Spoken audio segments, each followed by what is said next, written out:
नमस्कार किसान भाइयों, मैं हूं नीता सिंह। स्वागत है आप सभी का कार्यक्रम कृषि दर्शन में। जैसा कि आप सभी जानते हैं, साल दर साल कृषि दर्शन के माध्यम से हम कृषि जगत से जुड़ी तमाम जानकारियां आप तक पहुंचाने की कोशिश करते रहे हैं। तो आइए शुरू करते हैं आज का कार्यक्रम, जिसमें होंगे 3 सेगमेंट: विज्ञान और किसान, कृषि स्टार्टअप और फार्मिंग इंडिया।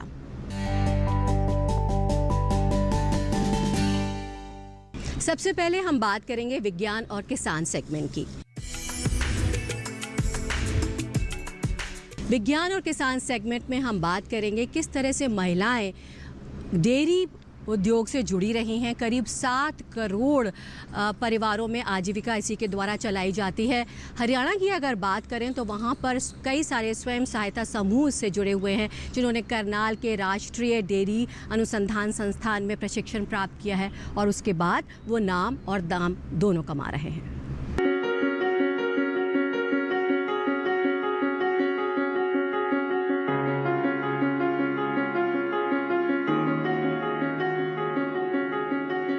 राष्ट्रीय डेयरी अनुसंधान संस्थान हरियाणा के करनाल में है। ये महिलाओं को आर्थिक रूप से आत्मनिर्भर बनाने के लिए एक विशेष परियोजना चला रहा है। परियोजना का नाम है डेयरी आधारित माध्यमिक कृषि के माध्यम से ग्रामीण महिलाओं की आजीविका में सुधार। ये ऐसी परियोजना है जो डेयरी के क्षेत्र में आने के लिए ग्रामीण महिलाओं को प्रेरित करती है। हरियाणा की बहुत सी महिलाओं ने डेयरी के जरिए आय सृजित करने के लिए स्वयं सहायता समूहों का गठन किया है। राष्ट्रीय डेयरी अनुसंधान संस्थान की परियोजना का उद्देश्य ये है कि महिलाएं खाली समय का इस्तेमाल डेयरी आधारित गतिविधियों पर करें और परिवार की आमदनी में योगदान दें। इसके लिए डेयरी संस्थान महिलाओं को दूध आधारित उत्पाद बनाने का प्रशिक्षण देता है। ये संस्थान मूल्यवर्धित डेयरी उत्पादों पर अब तक करीब 50 प्रशिक्षणों का आयोजन कर चुका है, जिनमें 27 गांवों की 635 ग्रामीण महिलाओं ने हिस्सा लिया। प्रशिक्षण कार्यक्रम भारतीय राष्ट्रीय कौशल परिषद ने निर्धारित राष्ट्रीय कौशल योग्यता फ्रेमवर्क के अनुसार तैयार किया है। प्रशिक्षण के बाद स्वयं सहायता समूहों ने काम शुरू किया और अलग अलग कामों को आपस में बांट लिया। मिसाल के तौर पर 2-3 महिलाएं दूध संग्रहण के काम में लग गईं, कुछ महिलाएं उत्पाद बनाने लगी, जबकि कुछ की जिम्मेदारी पैकेजिंग की होती है। इसके अलावा कम से कम एक महिला मार्केटिंग का काम देखती है और एक हिसाब किताब रखती है। इस तरह ये महिलाएं अपने परिवार के लिए अलग से कमाई का इंतजाम कर लेती हैं और उनमें डेयरी आधारित उद्यम अपनाने की क्षमता भी विकसित हो सकती है। NDRI ने महिला सशक्तिकरण लैब में ऑन कैंपस ट्रेनिंग का भी आयोजन किया। अधिकतम महिलाओं को प्रशिक्षित करने के उद्देश्य से संस्थान ने चयनित गांवों में प्रशिक्षण कार्यक्रम आयोजित किए। करनाल, पानीपत और सोनीपत ने इस दिशा में शानदार काम किया है। अपने उद्यम के शुरुआती दौर में ही ज्यादातर समूहों ने 5,000 से लेकर 20,000 रुपए तक की अतिरिक्त आमदनी हासिल की। समूह अब अपने उत्पादों को अन्य पारिवारिक कार्यों, सरकारी मेलों, आयोजनों और विवाह के दौरान आसपास के क्षेत्रों में बेच रहे हैं। करनाल में मंगलोरा गांव है। यहाँ के एक स्वयं सहायता समूह ने तो भारतीय स्टेट बैंक से डेयरी पशुओं की खरीद के लिए 10,50,000 रुपए का ऋण लिया। ये समूह नाबार्ड और राज्य लाइन विभागों की ओर से आयोजित मेलों में भी दूध, पनीर, मट्ठा और गुलाब जामुन बेचने का काम कर रहा है। करनाल ही के 2 और समूह अपने ही गाँव में घी और खोआ बेच रहे हैं। करनाल जिले के भारतीय स्वयं सहायता समूह ने तो सर्वश्रेष्ठ स्टॉल का पुरस्कार भी जीता। संस्थान की ओर से इसी साल फरवरी में आयोजित राष्ट्रीय डेयरी मेले के दौरान भारतीय समूह ने पनीर बनाने की प्रतियोगिता में भी पहला स्थान हासिल किया। कोविड-19 के दौरान कुछ स्वयं सहायता समूहों ने स्थानीय ग्रामीणों की मांग के अनुसार दुग्ध उत्पादों के साथ फेस मास्क भी वितरित किए। ये मास्क महिलाओं ने ही तैयार किए थे। समूह की नियमित आय को सुनिश्चित करने के लिए राज्य सरकार के परिसर में कैंटीन की सुविधा प्रदान करने की योजना बनाई जा रही है। ग्राहक वास्तविक डेयरी उत्पादों की आपूर्ति के लिए 10 से 20% अतिरिक्त मूल्य का भुगतान करने के लिए भी तैयार हैं। आजकल मिलावट का दौर है। स्वयं सहायता समूह के माध्यम से उपभोक्ताओं को अच्छी गुणवत्ता वाले मिलावट रहित डेयरी उत्पादों की उपलब्धता को बढ़ावा देने में भी मदद मिली है।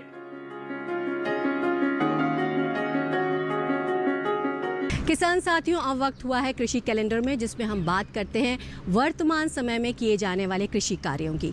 तो आज हम बात करेंगे इस माह में किए जाने वाले प्याज और लहसुन के फसल में होने वाले कृषि कार्यों की। किसान भाई इस महीने प्याज की खुदाई का कार्य कर सकते हैं। ध्यान रखें कि प्याज की खुदाई परिपक्वता पर ही करें। इसकी पहचान के लिए देखें कि पौधों की गर्दन सूख गई हो। अगर हरापन भी समाप्त हो जाए तो आप प्याज की खुदाई का कार्य शुरू कर सकते हैं। यह माह लहसुन की खुदाई के लिए भी अनुकूल है, लेकिन खुदाई से 10 से 15 दिन पहले सिंचाई का कार्य बंद कर दें। किसान इन सब्जियों का भंडारण पत्तियों समेत ही करें। और फिलहाल वक्त हुआ है कृषि दर्शन में एक छोटे से ब्रेक का। ब्रेक के बाद जल्द हाजिर होते हैं, आप कहीं जाइएगा नहीं।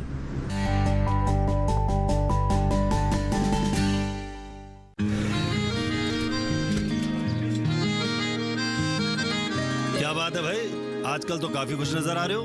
क्यों ना हो, अब मैं ऑर्गेनिक खेती जो कर रहा हूँ ये पूरा प्राकृतिक है, ऑर्गेनिक है।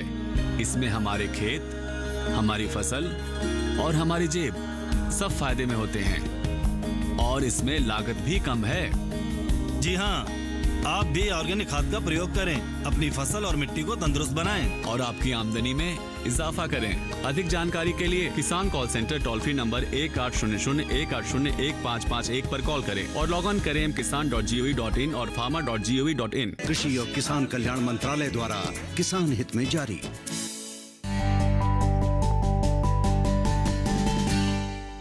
ब्रेक के बाद एक बार फिर आप सभी का स्वागत है कार्यक्रम कृषि दर्शन में। और आइए अब देखते हैं सेगमेंट कृषि स्टार्टअप। कहते हैं कि अगर दिलों में हौसला हो तो बंजर जमीन में भी फूल खिलाए जा सकते हैं, और इससे सच कर दिखाने में सफलता हासिल की है पद्मश्री अवार्ड से सम्मानित पिता पुत्री की जोड़ी राधा मोहन और साबरमती ने, जिन्होंने अपने क्षेत्र की भूमि में हरा भरा जंगल खड़ा कर दिया और मिसाल बन गए और कई किसानों के लिए प्रेरणा स्रोत भी। ओडिशा के नयागढ़ जिले के राधा मोहन और उनकी पुत्री साबरमती ने बंजर भूमि को हरे भरे जंगल में तब्दील किया और उनके इस कदम को सराहा भी गया। भारत सरकार द्वारा 2020 में उन्हें पद्मश्री पुरस्कार से सम्मानित किया गया।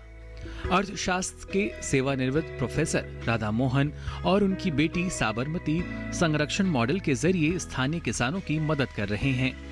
पिता पुत्री ने मिलकर संभव रिसोर्स सेंटर की शुरुआत की, जहां देश भर से आए किसान बीजों की अदला बदली करते हैं और जैविक खेती के बारे में सीखते हैं।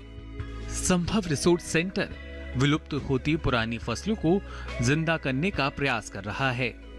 दोनों लोगों ने मिलकर नारायणगढ़ जिले की लगभग 36 हेक्टेयर जमीन को, जो कि बंजर थी, उसे मृदा और जल संरक्षण तकनीक से जीवंत किया, जिसे अब लोग फूड फॉरेस्ट के नाम से जानते हैं। इस जंगल में मसालों के 1000 से ज्यादा पेड़ लगाए गए हैं, जबकि 500 प्रकार की धान की खेती हो रही है और 700 प्रकार के पुराने बीजों का संग्रहालय भी है। गांधीवादी पिता बेटी की इस जोड़ी को केवल जैविक तकनीकों का उपयोग करके भूमि के एक अपमानित टुकड़े को एक विशाल खाद्य वन में बदलने का श्रेय दिया जाता है। उन्होंने बताया कि मिट्टी और जल संरक्षण विधियों का उपयोग करके ये उपलब्धि हासिल की गई है। किसान साथियों, फिलहाल वक्त हो गया एक छोटे से ब्रेक का। ब्रेक के बाद जानेंगे क्या है खास फार्मिंग इंडिया सेक्शन में।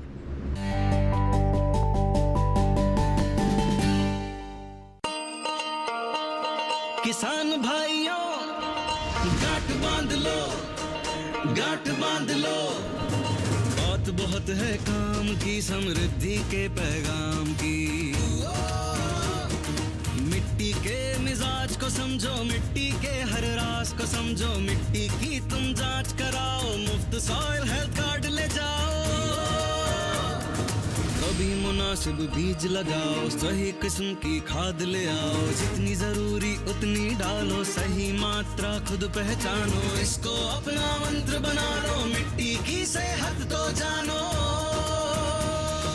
बात बहुत है काम की, कम लागत अधिक वरदान की। किसान भाइयों, गांठ बांध लो। आज ही मिट्टी की जांच कराएं। राज्य सरकार के कृषि अधिकारी से संपर्क करें और मुफ्त में सॉइल हेल्थ कार्ड पाएं। कृषि और किसान कल्याण मंत्रालय द्वारा किसान हित में जारी। ब्रेक के बाद एक बार फिर आप सभी का स्वागत है सेगमेंट फार्मिंग इंडिया में। राष्ट्रीय कृषि बाजार ई नाम को शुरू हुए 5 साल हो चुके हैं और इन 5 सालों में इसने कई आयाम स्थापित किए हैं, कई उपलब्धियां हासिल की हैं। एक कार्यक्रम का आयोजन किया गया जिसमें इसकी उपलब्धियां गिनाई गई। आइए एक नज़र डालते हैं।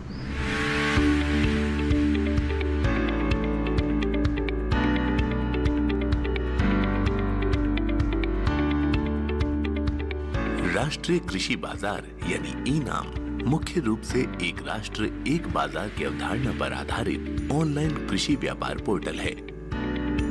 आज से 5 साल पहले यानी 14 अप्रैल को खुद प्रधानमंत्री ने ई नाम की शुरुआत की थी। उस समय सिर्फ 21 मंडियों को ही इसमें शामिल किया गया था और सिर्फ चुनिंदा फसलों की ही बिक्री की अनुमति थी। लेकिन आज 18 राज्यों और 3 केंद्र शासित प्रदेशों तक इसका विस्तार हो चुका है और 150 फसलों को इस पर खरीदा और बेचा जा सकता है। देश भर की 1000 मंडियां इससे जुड़ चुकी हैं और पंजीकृत किसानों की संख्या 1,70,00,000 को पार कर गई है। इसी तरह 1,63,000 व्यापारी और 90,980 कमीशन एजेंट भी ई नाम पर मौजूद हैं। आप चाहें तो किसान उत्पादक संगठन यानी FPO बनाकर भी ई नाम पर रजिस्ट्रेशन करा सकते हैं। फिलहाल 1,841 FPO ई नाम में शामिल हैं। आंकड़े बताते हैं कि पिछले 5 साल में 4,31,000 टन फसलों का व्यापार ई नाम के माध्यम से हुआ है, जिसकी बाजार कीमत 1,30,753 करोड़ रुपए है। इस हिसाब से देखा जाए तो ई नाम का पहले 5 साल का सफर कामयाब रहा है। ई नाम परियोजना भारत सरकार की महत्वाकांक्षी परियोजना है। इसके पीछे प्रधानमंत्री जी की मंशा मुख्य रूप से यही थी कि एक तो कृषि के क्षेत्र में खरीद और बिक्री की दृष्टि से जितना टेक्नोलॉजी का उपयोग हो सके वो हमें करना चाहिए। टेक्नोलॉजी के उपयोग के माध्यम से कृषि उत्पादन की प्रतिस्पर्धा बढ़े, इस दिशा में प्रयत्न करना चाहिए और कृषि उपज का किसान को वाजिब दाम मिल सके यह सुनिश्चित करने का प्रयास करना चाहिए। पहला चरण हुआ, दूसरा चरण हुआ और आज लगभग 1000 इनाम मंडियों के माध्यम से व्यापार संपन्न हो रहा है। इसमें बड़ी संख्या में व्यापारी जुड़े हैं, किसान जुड़े हैं और 1.30 लाख करोड़ रुपए का व्यवसाय इस प्लेटफॉर्म पर हुआ है। यह मैं समझता हूँ इस कार्यक्रम की सफलता का द्योतक भी है। 1000 करोड़ से अधिक का डिजिटल भुगतान हुआ, यह भी एक अच्छा संकेत है। इसे और बढ़ाने की आवश्यकता हम सब लोगों को है। इन सब स्थितियों को दृष्टिगत रखते हुए इस वर्ष जो बजट प्रस्तुत हुआ भारत सरकार का, तो ई नाम मंडियां जो अभी तक 1000 हैं उनकी संख्या बढ़ाकर 1000 और जोड़ दी जाए तो कुल मिला के 2000 मंडियां हो जाए, तो इससे इस कामकाज को और आगे बढ़ाने में मदद मिलेगी। इन्हीं कामयाबियों को देखते हुए सरकार और 1000 मंडियों को ई नाम से जोड़ने का इरादा रखती है। किसानों के लिए ई नाम पर मुख्य रूप से 4 फायदे हैं। पहला, इस पोर्टल पर कारोबार में पारदर्शिता दिखाई देती है और किसानों को बेहतर भाव की संभावना बढ़ती है। पारदर्शिता का मतलब ये हुआ कि किसानों के साथ धोखाधड़ी की संभावना कम हो जाती है। दूसरा फायदा ये है कि अन्नदाता की पहुंच ज्यादा मंडियों और व्यापारियों तक हो गई है। तीसरे, मंडियों में आवक और भाव की तुरंत जानकारी मिल जाती है। और चौथा, भुगतान बहुत जल्दी हो जाता है और पैसा सीधे किसान के खाते में जाता है। इनाम से पहले मंडी समितियों के तहत एक ही राज्य की 2 मंडियों के बीच खरीद फरोख्त हो सकती थी। इनाम ने इस बंधन को तोड़ा है और अब किसान कहीं भी अपनी फसल बेच सकते हैं। इनाम मौसम की भी जानकारी उपलब्ध कराता है, यानी किसान को घर बैठे ही पता चल जाएगा कि जिस शहर में वो फसल बेचने जा रहा है वहाँ मौसम खराब तो नहीं है। ये जो IMD जो मेटेरोलॉजिकल डिपार्टमेंट है, उनके जो सारे डाटाबेस में है वेदर का डाटा, जो उनके वेदर स्टेशंस हर जगह पे हैं, वेदर स्टेशंस को जो हमारे जो मंडी के साथ मैपिंग किया गया है IMD के कोऑपरेशंस में, ताकि जो वेदर फोरकास्टिंग हो रहा है वेदर स्टेशंस को इन्वॉल्व करके एकदम लाइव, तो वो हमारे यहाँ पे जुड़ा हुआ है, मंडी के साथ लिंक है, ताकि वो मंडी में जो वेदर है, मंडी एरिया का जो वेदर स्टेशंस जो लिंक है, वेदर जो दिखा रहा है, वो सीधा temperature, minimum temperature, maximum temperature और जो क्लाउडी कंडीशंस वगैरह सारे वो दिखा देंगे, ताकि ये अच्छा ये है।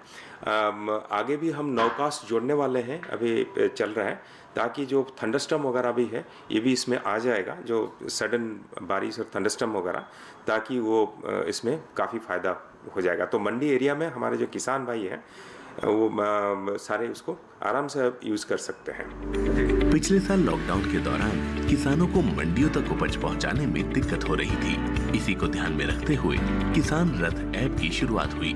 इस ऐप पर परिवहन के साधनों की जानकारी है। जिस किसान के पास परिवहन के साधन है और वो उनके माध्यम से कमाई करना चाहते हैं, तो इस ऐप पर पंजीकरण करा सकते हैं। इसी तरह जिन किसानों के पास फसल है लेकिन परिवहन की सुविधा नहीं है, वो यहाँ से ढुलाई का इंतजाम कर सकते हैं। जहाँ पे किसान रथ की बात है, किसान रथ तो काफ़ी यूज़ हो रहा है, और जहाँ पे किसान भी स्टेट्स जैसे पंजाब है, हरियाणा है, उन स्टेट्स में भी काफ़ी प्रगति है। इनफैक्ट मंडी में भी अच्छा व्यापार हो रहा है, और किसान भाई वहाँ पे भी जुड़े हैं मंडी में, और ई ट्रेडिंग भी अच्छा हो रहा है, और डेफिनेटली ये एक बहुत बड़ा उनके लिए भी बहुत बड़ा एक टेक्नोलॉजिकल उपाय है जो बाजार को जोड़ने के लिए। किसान रथ को भी ई नाम से जोड़ा गया है। ई नाम ऐसा ऑनलाइन प्लेटफॉर्म है जहां पर किसान और व्यापारी एक साथ मौजूद रहते हैं। किसान को जहां भी बेहतर भाव मिलता है वहीं फसल बेच सकता है। बस आपको ई नाम की वेबसाइट पर जाकर अपना पंजीकरण कराना होगा। पंजीकरण बिल्कुल मुफ्त है।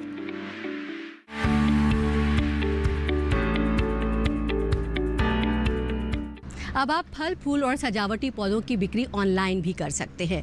केंद्रीय कृषि एवं किसान कल्याण मंत्री नरेंद्र सिंह तोमर ने किसान भवन में बटन दबाकर राष्ट्रीय नर्सरी पोर्टल की शुरुआत की। अब खरीदार अपने आसपास की नर्सरी के बारे में जानकारी ऑनलाइन हासिल कर सकते हैं।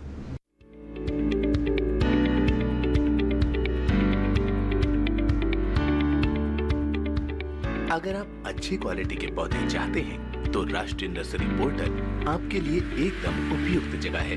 ये ऑनलाइन पोर्टल है जिस पर फलों, फूलों और सजावटी पौधों की नर्सरी तैयार करने वाले किसान अपने पौधों के बारे में जानकारी अपलोड कर सकते हैं। खरीदार इस पोर्टल पर जाकर अपनी जरूरत के पौधे देख सकते हैं और उनकी कीमत वगैरह के बारे में जानकारी प्राप्त कर सकते हैं। खरीदारों को ये भी जानकारी मिल जाएगी कि उनके आसपास किस नर्सरी में कौन कौन से पौधे मौजूद हैं। पोर्टल का शुभारंभ करते हुए कृषि एवं किसान कल्याण मंत्री नरेंद्र सिंह तोमर ने कहा कि बागवानी का क्षेत्र संभावित कृषि उद्यम के रूप में उभरा है। देश की पोषण सुरक्षा, गरीबी उन्मूलन और रोजगार सृजन में इसकी भूमिका महत्वपूर्ण होती जा रही है। बागवानी का क्षेत्र न सिर्फ फसल विविधीकरण के लिए किसानों को कई तरह के विकल्प प्रदान करता है, बल्कि कृषि उद्योगों को बनाए रखने के अवसर भी देता है। लेकिन अच्छी क्वालिटी की रोपण सामग्री उपलब्ध न होने की वजह से बागवानी किसानों को नुकसान भी उठाना पड़ जाता है। इसीलिए काफी समय से इस तरह के पोर्टल की मांग की जा रही थी, जो अब आकर पूरी हुई है। इस पोर्टल के माध्यम से नर्सरियों के संचालक अपनी प्रोफाइल प्रदर्शित कर सकेंगे और बिक्री ऑफर डाल सकेंगे। प्लांटिंग मटेरियल के खरीदार भी सीधे ऑनलाइन पूछताछ कर सकेंगे और अपनी जरूरत के हिसाब से बिक्री ऑफर देख सकेंगे। राष्ट्रीय बागवानी बोर्ड की ओर से विकसित इस नए पोर्टल से खरीदारों को नर्सरियों तक पहुंचने में आसानी होगी। साथ ही वो गुणवत्तापूर्ण रोपण सामग्री की उपलब्धता और कीमत के बारे में जानकारी पा सकेंगे। पोर्टल की लॉन्चिंग के मौके पर कृषि राज्य मंत्री परषोत्तम रुपाला और कैलाश चौधरी भी मौजूद थे। साथ ही भारत सरकार और कई राज्य सरकारों के अधिकारी भी वीडियो कॉन्फ्रेंसिंग के माध्यम से जुड़े हुए थे। इनके अलावा राज्य कृषि विश्वविद्यालयों के वैज्ञानिक, नर्सरी मेंस एसोसिएशन और भारतीय बागवानी परिसंघ के सदस्य, प्लांटिंग मटेरियल के खरीदार और किसान भी जुड़े हुए थे। सरकार कृषि के बुनियादी ढांचे को मजबूत करने की कोशिश कर रही है और इसी के चलते अवसंरचना कोष भी बनाया गया है। आइए जानते हैं इसी के बारे में विस्तार से इस रिपोर्ट में।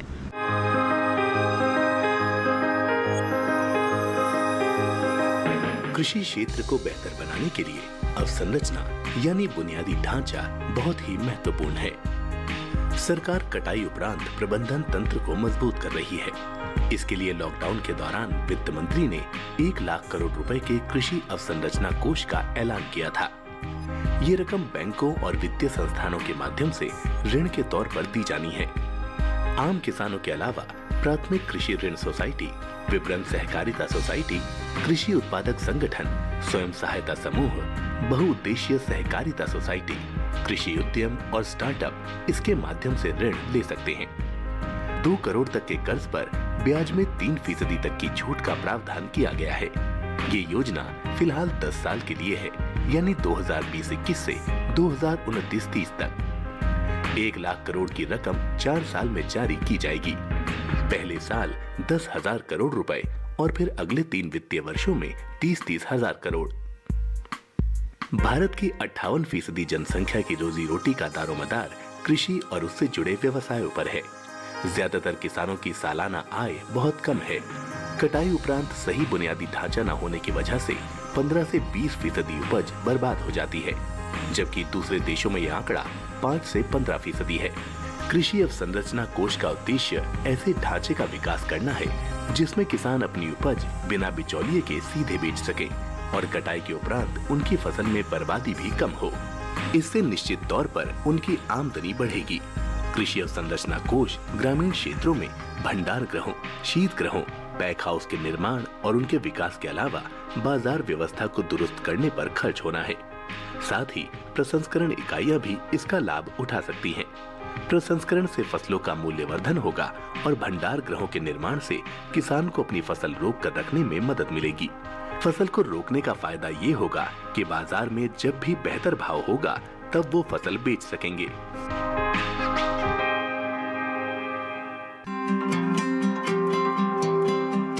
किसान भाइयों, जैसा कि आप जानते हैं, किसानों को कृषि से जुड़ी जानकारी देने के लिए मोबाइल ऐप लॉन्च किए गए हैं।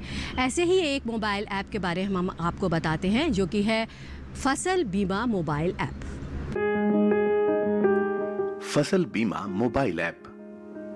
फसल बीमा मोबाइल ऐप किसानों, राज्यों, बीमा कंपनियों और बैंकों सहित सभी हितधारकों के लिए उपयोगी है। कृषि विभाग, सहकारिता और किसान कल्याण द्वारा किसानों के हित में लॉन्च किया गया है। फसल बीमा ऐप में PMFBY और WBCIS दोनों बीमा योजनाओं को कवर किया गया। किसानों को बीमा की किस्त और उसकी कट ऑफ डेट की जानकारी प्रदान करता है। बीमित किसान फसल खराब होने की शिकायत 72 घंटों में फसल बीमा ऐप पर दे सकते हैं। बीमा के साथ साथ किसानों को ऋण और बैंकों के साथ एकीकरण की सुविधा भी प्रदान करता है। मोबाइल ऐप और वेब पर फसल की लोकेशन के जरिए बीमा कंपनी से संपर्क करके जानकारी प्राप्त कर सकते हैं। किसान भाइयों, तो चलिए नजर डालते हैं आज के ट्विटर प्लेट पे। खाद्य प्रसंस्करण उद्योग के लिए उत्पादन से जुड़ी PLI योजना। 10,900 करोड़ रुपए के प्रावधान से अंतर्राष्ट्रीय बाजार में भारतीय खाद्य उत्पादों को बढ़ावा मिलेगा। वर्ष 2026-27 तक लगभग 2.5 लाख रोजगार होंगे सृजित। किसानों को उनके उत्पाद का बेहतर मूल्य मिलेगा। किसान भाइयों, ये था हमारा आज का कृषि दर्शन कार्यक्रम। अगर आप हमसे जुड़ना चाहते हैं तो आप हमें पत्र लिख सकते हैं, हमें ईमेल भी कर सकते हैं। हमारा पता है कृषि दर्शन, कमरा नंबर 58, CPC, दूरदर्शन, खेलगांव, नई दिल्ली 110049 और हमारा ईमेल है krishidarshan@ddk@gmail.com। अगली कड़ी में फिर हाजिर होंगे कुछ और जानकारियों के साथ। तब तक के लिए हमें दीजिए इजाज़त। नमस्कार।